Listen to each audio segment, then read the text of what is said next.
할렐루야. 주일 예배 모이신 존경하는 외북교회 성도님들 삶과 가정과 섬기시는 일터 위에 하나님께서 주시는 충만한 도우심이 가득하길 예수님 이름으로 축복합니다. 우리 옆에 계신 성도님들과 인사 나누겠습니다. 샬롬. 샬롬 잘 오셨습니다.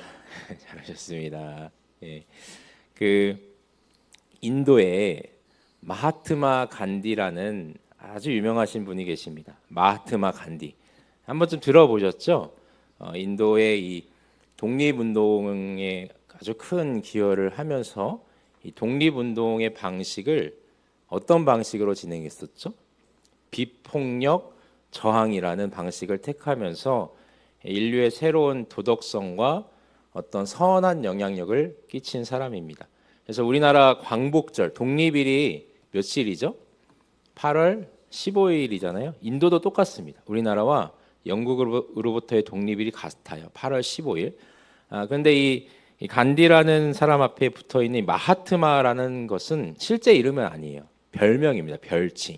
그러니까 마하트마라는 것은 위대한 영혼, 존엄한 영혼 이런 뜻을 가지고 있는 거예요. 그러니까 사람에게 붙일 수 있는 가장 뭐랄까요? 명예롭고 영광스러운 이름을 간디에게 붙여준 것입니다. 그만큼 많은 사람들에게 어떤 사람들에게는 성인으로도 존경을 받고 추앙을 받는 인물인데, 근데 인도 자국 내에서는 간디를 어떻게 생각하는가? 물론 여전히 많은 사람들에게 존경을 받습니다. 그러나 한편으로는 그렇지 않은 그 사람들도 있어요. 왜냐하면 간디가 조금 전 말씀드렸다시피 민족의 독립운동과 여러 가지 민족 정신에 큰 영향을 미친 사람인 것은 사실입니다만은 인도의 오래된 이 사회적 관습 중에 제도가 하나 있는데 그게 무엇이죠? 카스트라는 이 계급 구조가 있어요. 그런데 간디는 이 오래된 카스트 제도를 유지하길 원했습니다. 물론 계급 내에서 일어나는 차별과 이 불공정성은 반대를 합니다만은 이 계급 구조 자체가 사라지는 것은 또 원하지 않았어요. 그래서 카스트 제도의 가장 아래에 위치한 이 노예계층 수드라나 또 이 카스트 안에 들지 못하는 천민들, 불가촉 천민, 그러니까 접촉도 하지 말라라고 하는 그 천민들, 달릿이라 불리죠. 이 달릿들은 간디보다 암베드카르라는 인물을 더 존경합니다. 이 암베드카르는 불가촉 천민 출신이면서 인도의 초대 법무부 장관에 오른 사람이에요. 이 사람이 평생에 노력했던 게 뭐냐면 인도 사회에 만연해 있던 이 카스트 제도, 이 계급 구조를 어떻게 해서든지 철폐하려고 평생 땀 흘려 봉사를 합니다. 그래서 인도에 가보면 지역마다 이 간디의 동상들도 있지만 또 암베드카르라는 인물의 동상들도 많이 설치되어 있습니다. 이렇듯이 카스트에 대한 서로의 의견이 달라서 암베드카르와 간디 사이에 뭐 충돌도 있었다고 하고요. 또 간디가 남아프리카 공화국에 잠시 체류했던 시기가 있는데 이때 간디가 아프리카 사람들을 차별했다라는 기록이 있습니다. 그러니까 흑인들을 자기보다 미개한 종족으로, 그러니까 좀 뭐랄까 이렇게 부족한 사람으로 여겼다는 거예요. 이러한 사실들이 이제 10년 전쯤부터 부각이 되면서 아프리카 사회 곳곳에서 간디의 동상을 철거하는 그런 일들도 있었어요. 설교에 들어가면서 이런 말씀을 드리는 것은 간디라는 사람을 제가 뭐 평가하거나 비판하고자 함이 아닙니다. 제가 그럴 만한 위치에 있는 사람이 아니에요. 다만 모든 사람에게는 존경받을 만한 부분이 있다면 또 반대로 그렇지 못한 불완전한 모습도 있다는 것입니다. 여러분, 우리 인간이란 존재가 완벽할 수 있을까요? 우리 인간이 완벽할 수 있습니까? 그렇지 않아요. 우리는 완전할 수도 없고 하나님처럼 절대적 선에 위치할 수도 없습니다. 내 자신을 한번 생각해 보세요. 내 안에 선한 것만 있나요? 내 안에 선한 것만 있어요. 여러분들의 마음이 제 마음속에 있는 것들이 막 현실로 이루어진다고 생각하면요, 아우 끔찍합니다. 여러 사람들이 나에 대해서 외부적으로는 좋게 평가할 수 있겠습니다만은 나만 알고 있는 나의 추악함, 그리고 하나님께서 기뻐하지 않으실 죄의 본성은요, 모두에게 있습니다. 모두에게 있습니다. 그래서 인간이란 존재는 밝은 면과 어두운 면, 이 빛과 그림자를 함께 지닌 존재다. 이런 말씀을 드리고 싶은 거예요. 우리가 성경을 봐도요, 신앙의 모범으로 삼고 믿음의 본이 되는 그런 유명한 인물들 많잖아요. 근데 그들 모두가 윤리적으로 흠이 없고 뭐 완벽하게 살았는가? 죄도 많이 짓고요, 실수도 많이 합니다. 성경에 등장하는 인물들도 마찬가지. 그래서 오늘은 성경 인물 중에 이 솔로몬에 대한 말씀을 나누면서 우리가 얻을 수 있는 교훈이 무엇인지를 생각해 보겠습니다. 먼저 이 솔로몬의 밝은 면, 모범이 되는 삶에 대해서 이야기를 해볼 텐데요. 다윗 왕이 죽고 나서 그의 아들이었던 솔로몬이 이스라엘의 왕위를 이어받죠. 그리고 왕이 된 솔로몬은 자주 하나님을 찾아가고 정성으로 하나님께 제사를 드리며 하나님을 의지했어요. 그리고 하나님께서 그런 솔로몬을 기쁘게 여기시고 꿈속에 나타나시는데, 열왕기상 3장 5절 말씀 각자 성경을 보시고 함께 읽어볼까요? 열왕기상으로 넘어오셔서 3장 5절의 말씀입니다. 3장 5절. 기브온에서 밤에 여호와께서 솔로몬의 꿈에 나타나시니라.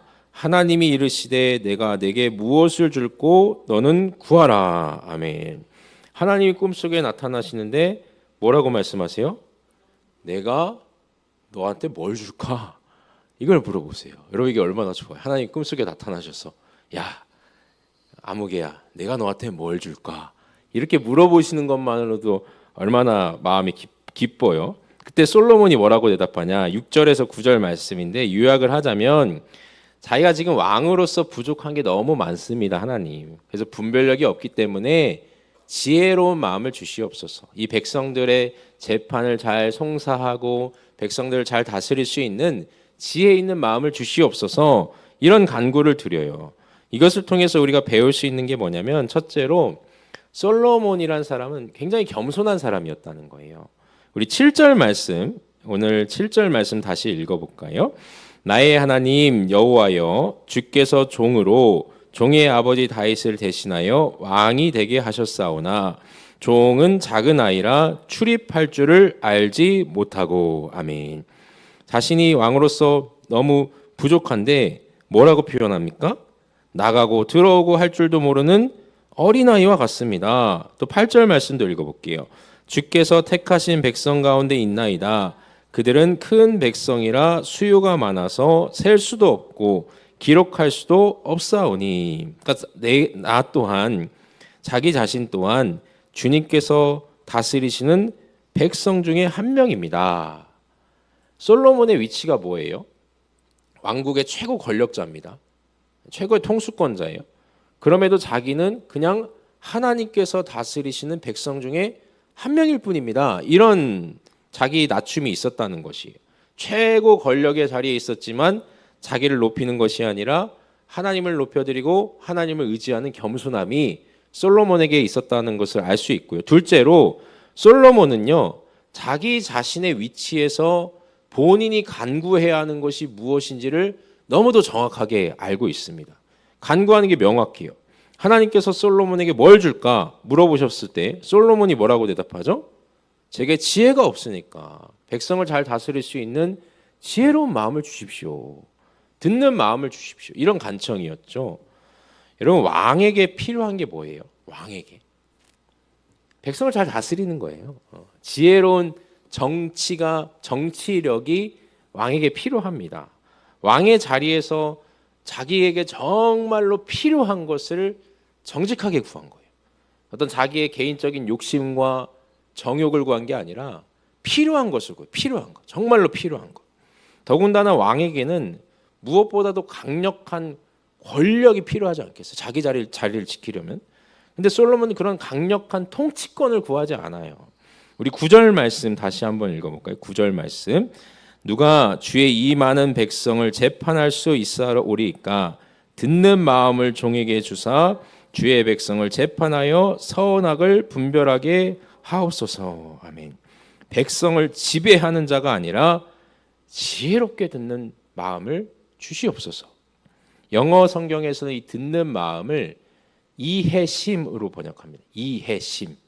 사람들의 마음을 깊이 헤아리고 배려할 수 있는 마음을 구한 것입니다. 이렇듯이 솔로몬은 첫째로 겸손했고 둘째로 자기가 간구해야 하는 것을 정직하게 기도합니다. 이러한 솔로몬의 마음을 보시고 하나님께서 감동하셔서 솔로몬에게 칭찬을 해주시거든요. 그게 이제 13절, 14절 말씀에 쭉 이어지잖아요. 네가 구하지 않은 부귀와 영광도 내가 덤으로 주겠다. 야, 너 어떻게 나한테 다른 사람들은 돈을 구하고 뭐 여러 가지 부귀와 영광을 구하는데 너는 그런 걸 안 구하냐? 내가 그냥 그건 덤으로 줄게. 그리고 이렇게 선한 마음을 잘 지키고 살면은 네가 장수할 것이고 너만한 왕이 이전에도 없었고 이후에도 없을 것이다. 이 엄청난 축복의 말씀을 주십니다.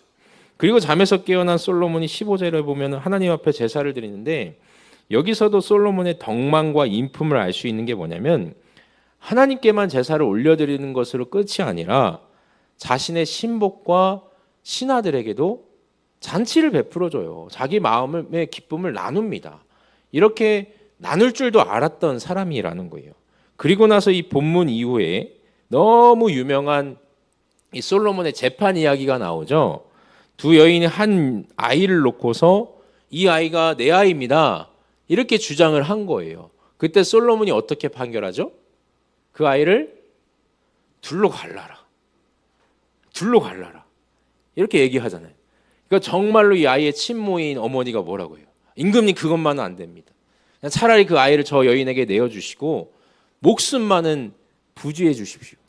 그런데 거짓된 말을 하는 여인은 어떡합니까? 임금님 말씀처럼 그 아이를 둘로 가르십시오. 이런 이야기들이 이렇게 일어나게 됩니다. 이 판결 직후에 열왕기상 3장 28절에 보면 뭐라고 말씀을 하냐면요. 세 번역으로 제가 읽어드려 볼게요. 3장 28절인데 모든 이스라엘 사람이 왕이 재판한 판결 소식을 들었다.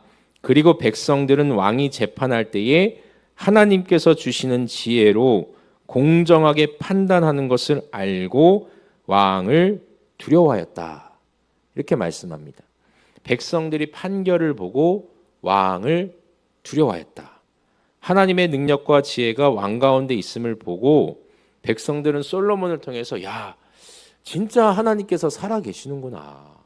하나님의 지혜가 저 솔로몬 가운데 임했구나. 이것을 깨달았다는 거예요. 이걸 다른 말로 하면 솔로몬을 통해서 하나님의 살아계심을 나타내고 하나님의 영광을 드러내신 것입니다. 이처럼 훌륭한 사람이었어요. 솔로몬이. 근데 이렇게 끝까지 잘 갔으면 좋았는데 솔로몬도 사람이었어요. 그래서 그에게도 어두운 그림자가 찾아옵니다. 이제 본문을 열왕기상 11장으로 한번 옮겨볼게요. 열왕기상 11장으로 넘어가서 보시면 열왕기상 11장 1절에 보시면요. 솔로몬이 바로의 딸 외에도 많은 이방 여인을 사랑했다. 이렇게 말씀을 해요. 3절에 와서 보십시오. 후궁이 몇 명이라고 합니까? 700명, 첩이 300명입니다. 근데 문제는 1절 말씀의 표현이에요. 단순히 이방 여인을 아내로 두었다. 이렇게 말하는 것이 아니라 사랑했다고 말합니다. 사랑했다. 남편이 아내를 사랑하는 건 뭐 자연스러운 일이지만 성경이 말씀하고자 하는 본 의미는 솔로몬이 하나님보다 이방 여인들을 통해서 들어온 그 이방의 문화와 이방의 신과 이방의 권력에 더 심취했다는 것입니다. 하나님보다 그것들에 더 마음을 빼앗겼다는 거예요. 4절 말씀 다시 읽어볼까요? 4절 말씀. 솔로몬의 나이가 많을 때에 그의 여인들이 그의 마음을 돌려 다른 신들을 따르게 하였으므로 왕의 마음이 그의 아버지 다윗의 마음과 같지 아니하여 그의 하나님 여호와 앞에 온전하지 못하였으니. 아멘. 솔로몬의 곁에 있던 왕비들을 통해서 이방 신에게 더 마음을 빼앗기게 돼요. 그들을 더 섬기게 돼요. 아까 3장에서는 하나님께서 솔로몬에게 야 솔로몬아 네가 지금처럼만 살아라. 그럼 너 같은 왕은 이후에도 보기 힘들 것이다. 이 엄청난 기대와 칭찬이었거든요. 근데 11장으로 넘어와서는 결국 솔로몬이 이러한 잘못 가운데에 자신의 아버지의 위명에도 미치지 못하는 왕이 되었습니다. 보세요. 우리가 조금 전 나누었던 이제 아주 훌륭한 그 이야기하고는 너무도 극명한 대비를 이루고 있는 거예요. 솔로몬이 얼마나 훌륭한 왕이었고 인격을 지닌 사람이었습니까? 근데 왜 말년에 그렇게 변했을까요? 왜 그렇게 됐을까? 우리 9절 10절 말씀 다시 한번 읽어볼까요? 9절 10절 말씀을 읽어보겠습니다. 솔로몬이 마음을 돌려 이스라엘의 하나님 여호와를 떠나므로 여호와께서 그에게 진노하시니라. 여호와께서 일찍이 2번이나 그에게 나타나시고 이 일에 대하여 명령하사 다른 신을 따르지 말라 하셨으나 그가 여호와의 명령을 지키지 않았으므로. 아멘. 하나님께서 솔로몬에게 경고하시죠. 이방신 섬기지 마라. 마음을 돌이켜라. 회개해라. 그것도 한 번이 아니라 몇 번 나타나십니까? 2번이나 나타나셔서 솔로몬에게 말씀하십니다. 근데 솔로몬이 어떻게 했다고 하죠? 듣지 않습니다. 따르지 않습니다. 듣는 마음과 지혜를 청했던 솔로몬이요, 더 이상 하나님의 말씀을 듣지도 않고 청종하지도 않는다. 이게 뭘 의미할까요? 교만해졌다. 누구보다 겸손했던 사람이요, 이제는 하나님의 말씀조차 따르지도 않고 듣지도 않을 정도로 교만해졌어요. 여러분, 사람은 교만해지면 하나님 말씀을 듣기가 싫어합니다. 하나님 말씀을 듣는 게 싫어요. 내 뜻과 경험이 더 합리적이고 우위에 있다고 생각하는, 맞다고 생각하거든요. 솔로몬이 이런 교만에 빠지게 되었어요. 그래서 결과가 무엇인가? 12절에 보시면요, 아버지 다윗과 약속한 것이 있기 때문에 내가 너 때는 참겠다. 너의 때는 참겠다. 그런데 너의 아들의 대에 가서는 어떻게 하시겠다고 말씀하시죠? 나라를 빼앗겠다. 이 빼앗겠다라는 말씀은 11절에 네 왕국을 떼어내서 네 신하에게 주겠다, 이런 뜻이에요. 그래서 정말 솔로몬이 죽고 난 뒤에 그의 아들이었던 르호보암이 왕이 되잖아요. 솔로몬 이후에 르호보암 때의 이스라엘이 어떻게 됩니까? 지난주에 나눴지만 반으로 갈라집니다. 반란이 일어나가지고 우리나라처럼 남과 북으로 이스라엘이 분열이 돼요. 여러분, 이렇듯이 우리가 솔로몬이라는 사람이 늘 지혜롭고 훌륭한 왕으로만 생각할 수 있는데 그렇지 않아요. 그에게도 결함이 있었고요, 실수가 있었고요, 아주 어두운 그림자가 있었습니다.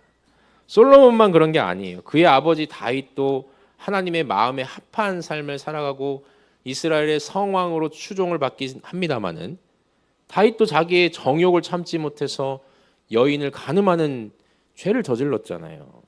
그러니까 인간이란 존재는 서두에 말씀드린 것 같이 이 빛이 있으면 그림자가 있어요. 우리가 성경에서 보는 인물들이 늘 정직하고 실수하지 않고 하나님 앞에서 흠결 없이 살아가는 모습만 볼 수 있으면 얼마나 좋겠어요? 그러나 성경은요, 이처럼 인간이란 존재가 불완전하며 양면성을 지닌 존재라는 것을 확실하게 가르치고 계십니다. 그럼 이런 이야기들을 통해서 우리가 얻을 수 있는 교훈은 뭔가? 하나님께서 무엇을 말씀하시려는가?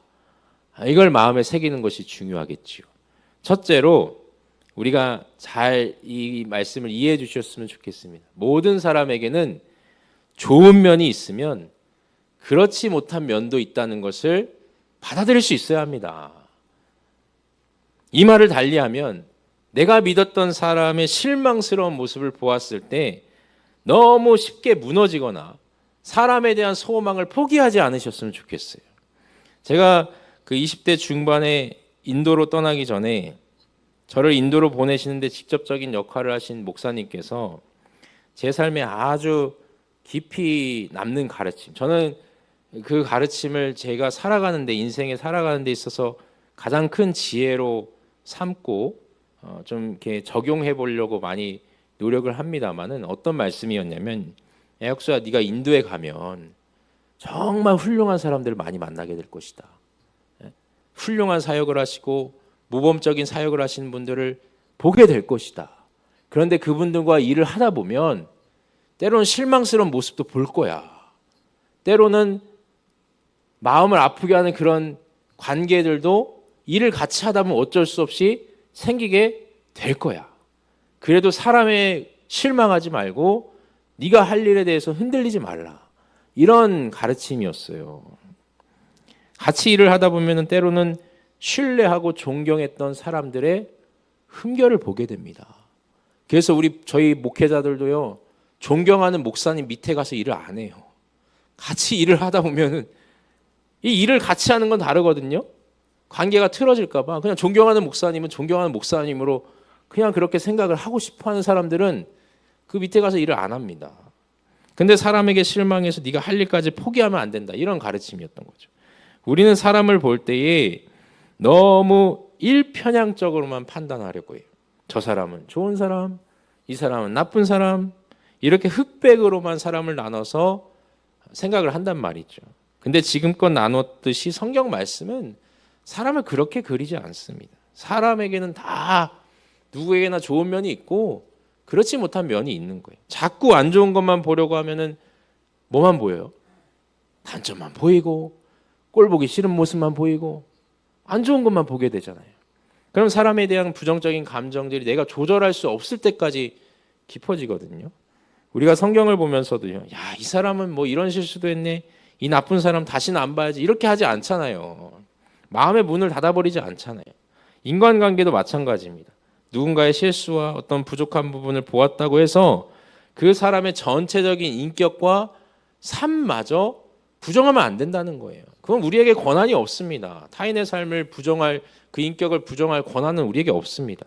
반대로 한 사람의 훌륭한 모습만 보았다고 해서 그 사람을 추앙하거나 절대화해서도 안 됩니다. 사람은 누구나 하나님의 형상을 지닌 존재인 동시에 부패한, 죄로 인해 부패한 본성을 가지고 있다는 것을 우리가 기억을 해야 한다는 것이죠.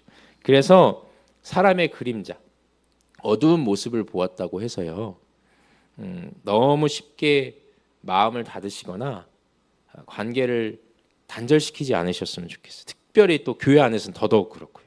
사람에게 너무 큰 기대를 두지도 마시고 또 쉽게 실망하거나 포기하지도 마십시오. 인간은 모두 빛과 그림자를 함께 지닌 존재라는 그 사실을 받아들이실 수 있는 저와 여러분들 되기를 소망합니다.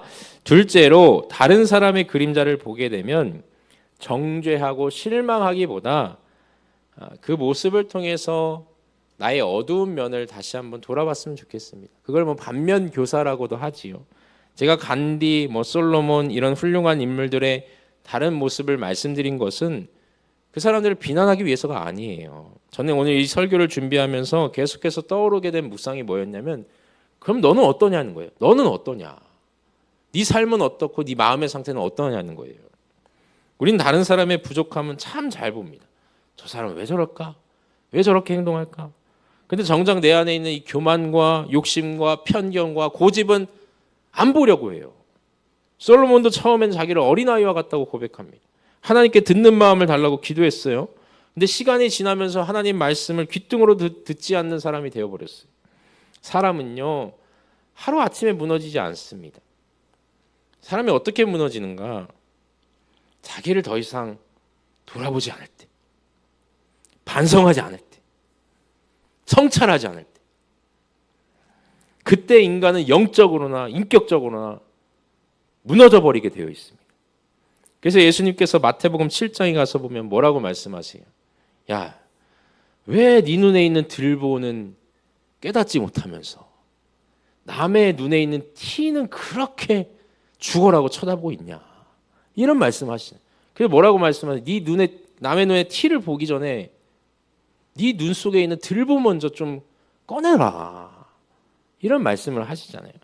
그래서 우리가 영적으로 성숙하려면 어떤 타인의 실망스러운 모습을 보게 되었을 때요, 그 실수를 보게 되었을 때 그 사람의 실수와 잘못을 막 비방하고 떠들고 다니고 모함하고 즐거워하는 게 아니라 우리의 모습을 다시 한번 점검하고 돌아봐야 한다는 것입니다.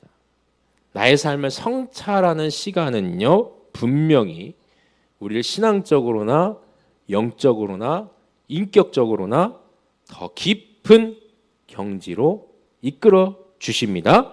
마지막으로, 결국에 우리가 신뢰하고 신앙의 대상으로 삼아야 하는 유일한 존재는 하나님밖에 없습니다. 하나님밖에 없습니다. 존경을 받을 수 있고 여러 사람의 모범이 될 만한 분들이 계시죠. 분명히. 그러나 그런 분들을 우리가 선생님처럼 멘토처럼 따를 수는 있어도 신앙의 대상으로 어떤 우리의 숭배의 대상으로는 생각할 수 없는 것입니다. 우리가 그 교회 안에서 신앙생활하면서 가장 큰 문제가 생길 때가 언제냐면요. 목회자를 또 어떤 한 개인을 숭배의 대상으로 생각할 때입니다. 이런 일은 목회자에게도 치명적이지만 교회에도 결국엔 치명적인 결과를 낳습니다. 바울께서 고린도 교회 성도들에게 고린도전서 1장에 가서 보시면 이런 말씀을 하세요. 야, 여러분들 왜 싸웁니까? 왜 싸우고 있습니까? 누구는 베드로파다, 누구는 바울파다, 누구는 뭐 아볼로파다. 왜 싸우고 있습니까? 여러분들이 뭐 베드로의 이름으로 세례받았습니까? 바울의 이름으로 세례받았습니까? 여러분들 다 그리스도의 이름으로 세례받고 그리스도를 통해서 구원받은 사람들 아닙니까?